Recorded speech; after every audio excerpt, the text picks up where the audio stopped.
નમસ્કાર મિત્રો. કોઈને પણ ખ્યાલ નહોતો કે જે મજાકમાં બનેલું સંગઠન અને એક પક્ષ જે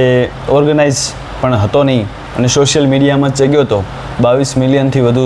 જેમને ફોલોઅર્સ મળ્યા ઇન્સ્ટાગ્રામ પર, એ જે પક્ષ છે એટલે કે કોકરોચ જનતા પાર્ટી, તેઓ દ્વારા જે બિનરાજકીય રીતે ચળવળ હાથ ધરવામાં આવી અને દિલ્હીની અંદર જંતર મંતર પર જે પ્રોટેસ્ટ કરવામાં આવી, એ પ્રોટેસ્ટ એટલું સફળ થયું કે કેન્દ્રીય શિક્ષણ મંત્રી ધર્મેન્દ્ર પ્રધાનને રાજીનામું અંતે આપવું જ પડ્યું. આજે શરૂઆત છે તો સૂર્યકાંત એમને મજાકમાં જે બોલેલું એવી કટાક્ષ કરેલી કે બધા પેરાસાઇટ્સ છે અને કોકરોચ છે, જે લોકો આરટીઆઈ કરે છે, જે સોશિયલ મીડિયા યુઝ કરતા હોય છે, સોશિયલ મીડિયામાં સરકારને વિરોધમાં વાત કરતા હોય છે, એ બધા લોકો પેરાસાઇટ્સ છે અને આપણે કહી શકાય કે કોકરોચ છે. અને એ વસ્તુને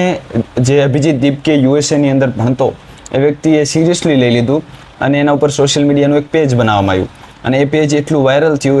થયું કે દિલ્હીની અંદર લાખો વિદ્યાર્થીઓએ આંદોલન કર્યું અને અંતે હવે તમે જાણો છો એમ કે શિક્ષણ મંત્રીએ રાજીનામું આપી દીધું.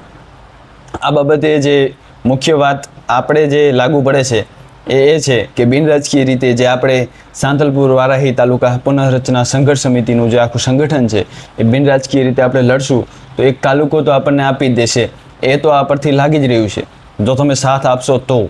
બાકી ક્યારેય ભેગું નહીં થાય. તમે જાણો કે ભાઈ કેન્દ્રીય મંત્રી એને રાજીનામું આપવું પડતું હોય તો આ એક તાલુકા કક્ષાની જે કચેરીઓ છે એ તો સામાન્ય બાબત છે એમના માટે, અને એટલું તો એ આપણા માટે કરશે એવી આશા રાખીએ છીએ. ધન્યવાદ.